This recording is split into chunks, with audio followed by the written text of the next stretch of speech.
Cikaro cia mbunge ya kaunti ya Kirinyaga citabanĩirio nja wa mbunge, MCA a kaunti ĩno makĩrũmĩrĩra mawatho marĩa maheanĩtwo kũrĩ mũingĩ ma kũrigĩrĩria gũtamba kwa homa ya COVID-19.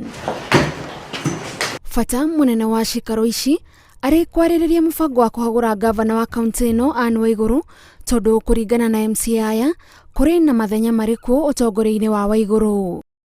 MCA aya maugĩte kwaga gũtabanio mũcemanio wa o mwaka wa kũheana riboti ya ũrĩa kaunti ĩrathiĩ na mbere nĩ kĩonereria kĩa gavana ũranyarara hinya wa mbunge ĩno. The governor by her conduct, either by omission or commission, has caused the health sector in Kirinyaga County to run into disarray and into a deplorable state, and that has compromised and undermined the realization of the right to highest attainable health standard of the people of Kirinyaga as enshrined under Article 43(1) of the Constitution. Oho maugĩte gavana nĩ agĩte waragania mĩbango-inĩ ya ũhũthĩri wa mbeca cia mũingĩ na nĩ akoretwo akĩingĩrĩra ũheani wa kandarathi cia kaunti, ĩmwe yacio arĩ kwambatĩrio gwa thoko ya Kagumo. The tender to procure the governor's vehicle at a cost of Kenya shillings 15 million was irregularly awarded, despite the same having been procured during the previous county government regime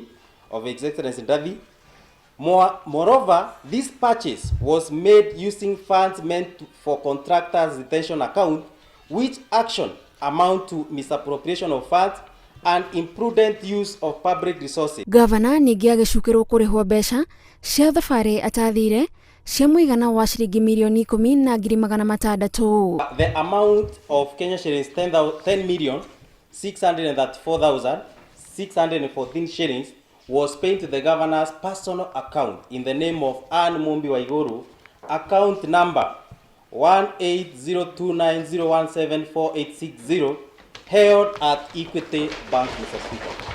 Ndereti ĩno ĩkarĩrĩrio thutha wa kiumia kĩmwe o rĩrĩ gavana Waiguru augĩte ndereti ĩno ndĩrĩ na mũthingi na nĩ ũteti ũtarĩ na njĩra. Ngĩribotera Inooro TV, njĩtagwo Gathoni Wanjihia.